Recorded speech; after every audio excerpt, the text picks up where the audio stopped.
Hello बच्चों, good morning. Class fifth और sixth Hindi व्याकरण फर्स्ट चैप्टर जो है आपके भाषा बोली लिपि और व्याकरण। ठीक है, सबसे पहले हम बात करते हैं भाषा की। भाषा वह साधन है जिसके माध्यम से जो मनुष्य अपने विचारों का आदान प्रदान करता है।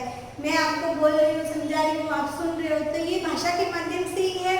तो भाषा वह साधन है जिसके माध्यम से हम अपने विचारों को प्रकट करते हैं, सामने वाला विचारों को ग्रहण करता है और समझता है। ठीक है, ये है भाषा। मनुष्य एक सामाजिक प्राणी है। समाज में रहकर वह विभिन्न लोगों से विचार विमर्श करता है और समस्त जीवधारियों में मनुष्य ही ऐसा प्राणी है जो अपने मन के भावों तथा विचारों को वाणी के द्वारा प्रकट करता है। तो ये मनुष्य की विशेषता है। दूसरे जीव हैं वो ऐसा नहीं कर सकते हैं, लेकिन मनुष्य एक ऐसा प्राणी है जो वाणी के द्वारा अपने विचारों को प्रकट कर सकता है। यह इसकी विशेषता है। भाषा मनुष्य की पहचान है। उसके बाद में भाषा को लेकर देखो, भाषा शब्द जो है भाष धातु से बना है जिसका अर्थ होता है बोलना। ठीक है, ये हो गया। उसके बाद में भाषा के द्वारा मनुष्य बोलकर, सुनकर, लिखकर और पढ़कर अपने मन के भावों या विचारों का आदान प्रदान करता है। मैंने आपको बताया। अब है भाषा के भेद। भाषा के भेद जो आपने पिछली क्लास में भी पढ़े थे। भाषा के 3 भेद होते हैं। कितने होते हैं? 3। मौखिक भाषा, लिखित भाषा और सांकेतिक भाषा। मौखिक भाषा वो होती है जिससे हम बोलकर अपने विचारों को प्रकट करते हैं, तो वो होती है मौखिक भाषा। जैसे कि रेडियो है, रेडियो के माध्यम से आप सुनते हो, तो ये मौखिक भाषा का उदाहरण हुआ। नेताजी भाषण देते हैं, तो ये मौखिक भाषा का उदाहरण हुआ, जिसके माध्यम से हम विचारों को सुनते हैं। उसकी मौखिक भाषा का। उसके बाद में लिखित भाषा। लिखित भाषा जो लिखकर प्रकट की जाती है वह लिखित भाषा होती है। जैसे कि ब्लैक बोर्ड पे आपको टीचर लिखाते हैं, आप उसको देखकर लिखते हैं, तो ये लिखित भाषा का उदाहरण हुआ। समाचार पत्र है, तो ये लिखित भाषा का उदाहरण हुआ। लिखित भाषा लिखकर प्रकट की जाती है और मौखिक भाषा बोलकर प्रकट की जाती है। ये आपको पता है। 3rd नंबर पर है आपके सांकेतिक भाषा। सांकेतिक भाषा वो होती है जो भाषा हमें इशारों से समझाई जाती है, वो होती है सांकेतिक भाषा। आपने देखा होगा सड़क पर जो पुलिस हवलदार जो भी होते हैं वो हमें संकेतों के माध्यम से बताते हैं, रुकना है, जाना है, आना है, तो ये सांकेतिक भाषा हुई। उसके अलावा मूक और बधिर लोग जो होते हैं तो वो सांकेतिक भाषा का प्रयोग लेते हैं, जिससे हमको उनकी बात समझ में आ जाए। ये होती है सांकेतिक भाषा। और स्कूल में भी आपके अध्यापक जो है सांकेतिक भाषा का प्रयोग करते हैं, आपको ऐसे करते हैं तो आप चुप हो जाते हो, तो ये सांकेतिक भाषा हुई। जैसे उंगली से इशारा करना, तो ये सांकेतिक भाषा हुई। उसके बाद में देखो आप मातृभाषा। आपके कौन सा टॉपिक है? मातृभाषा। मातृभाषा वह होती है जो छोटा बच्चा अपने परिवार में रहकर सीखता है, अपने माँ से सीखता है, अपने परिवार में और भी लोग होते हैं, वह मातृभाषा कहलाती है। हिंदी भाषी परिवार के बच्चे की मातृभाषा हिंदी तथा पंजाबी भाषा वाले परिवार की पंजाबी होती है। जो भाषा बच्चा अपने परिवार से सीखता है वह होती है मातृभाषा। उसके बाद में आपके अगला टॉपिक है प्रादेशिक भाषा। कौन सी? प्रादेशिक भाषा। प्रादेशिक भाषा में प्रदेश विशेष में बोली जाने वाली भाषा जो होती है प्रादेशिक भाषा कहलाती है। जैसे कि पंजाब ले लो, तो वहाँ पे कौन सी बोली जाती है? पंजाबी, तो ये प्रादेशिक भाषा हो। राजस्थान है हमारा, राजस्थान में कौन सी? राजस्थानी, तो ये प्रादेशिक है। ठीक है, उसके बाद में प्रादेशिक भाषा हो गई। उसके बाद में राष्ट्रभाषा। राष्ट्रभाषा वो होती है जो संविधान में जो मान्यता प्राप्त होती है, वो होती है राष्ट्रभाषा। जहाँ पर एक राष्ट्र के अधिकांश प्रदेशों में बहुसंख्यक लोग जो बोलते हैं वो होती है, बहुसंख्यक लोगों के द्वारा बोली जाने वाली जो भाषा होती है वो होती है प्रादेशिक भाषा। वह हमारी राष्ट्रभाषा हो जाती है। ये राष्ट्रभाषा हमारी है हिंदी। आपको भी पता है हिंदी हमारी राष्ट्रभाषा है, तो ये भी इसी राजभाषा का स्थान भी प्राप्त है। राजभाषा का स्थान प्राप्त क्यों है? क्योंकि हमारे सरकार सारे जो भी कामकाज होते हैं वो हिंदी भाषा में किए जाते हैं, तो ये हमारी राजभाषा भी है। उसके बाद में अंतर्राष्ट्रीय भाषा। कौन सी है? अंतर्राष्ट्रीय भाषा। अंतर्राष्ट्रीय भाषा वो होती है जो विश्व में दो या दो से अधिक देशों के बीच में जो बोली जाती है, दो या दो से अधिक देशों के बीच में जो प्रयोग में ली जाती है, वह भाषा जो होती है अंतर्राष्ट्रीय भाषा कहलाती है। अंग्रेजी अंतर्राष्ट्रीय भाषा है। कौन सी है? अंग्रेजी। क्यों? अंग्रेजी भाषा है अंतर्राष्ट्रीय भाषा जो देशों के बीच में प्रयोग में लाई जाती है। उसके बाद में आपका अगला टॉपिक है भारतीय भाषा। क्या है? भारतीय भाषा है।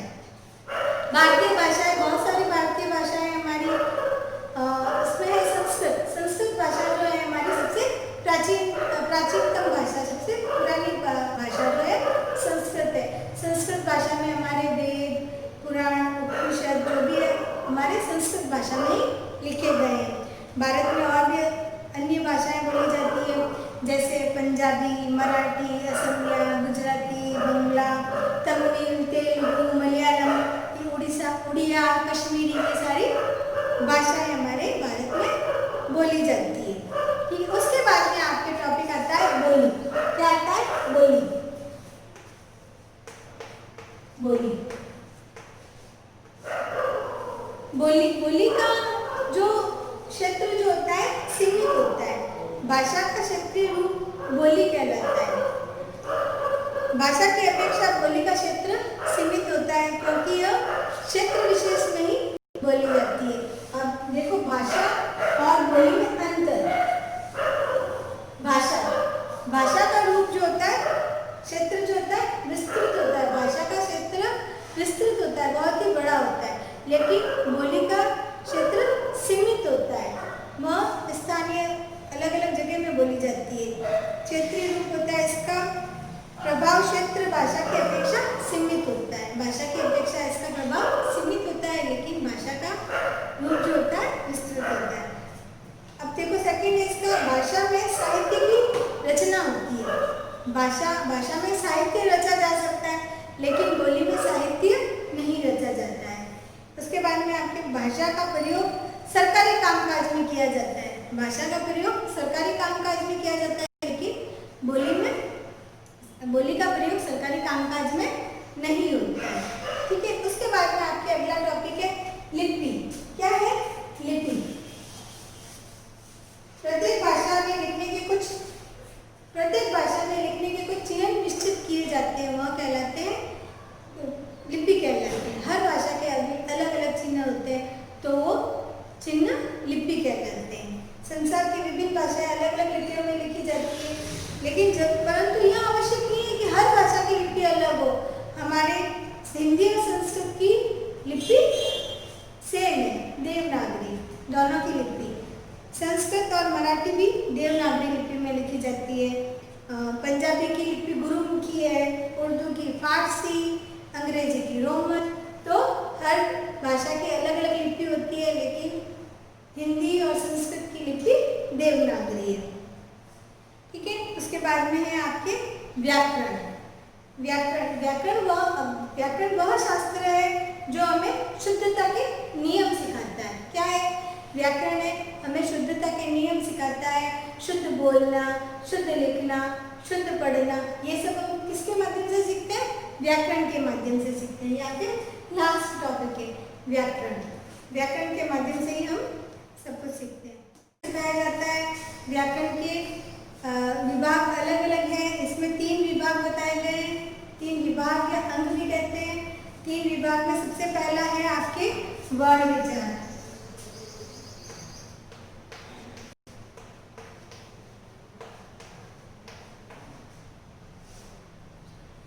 वर्ण तो आपको पता है भाषा की सबसे छोटी इकाई होती है वर्ण। इसमें व्याकरण के इस भाग में वर्णों के बारे में विचार किया जाता है। शब्द की रचना किससे होती है? शब्द की रचना वर्णों से होती है, और वर्णों का आकार, वर्णों का उच्चारण, ये सब इसी के अंदर आपको बताया जाता है, विचार किया जाता है। उसके बाद में है आपके अगला है शब्द विचार।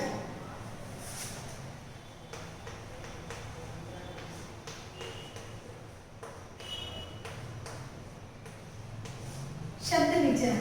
शब्द विचार के इस भाग में शब्दों के स्वरूप, भेद, प्रकार, लिंग, वचन आदि के बारे में विचार किया जाता है। शब्दों का निर्माण, शब्दों का विकास, इस भाग के अंदर आपको ये इस पे विचार किया जाता है। शब्द विचार के अंदर शब्दों का निर्माण, शब्दों का विकास, लिंग, वचन, ये सभी। उसके बाद में है वाक्य विचार। ये सबसे लास्ट है आपका वाक्य विचार, जो व्याकरण के अंदर है। वाक्य विचार,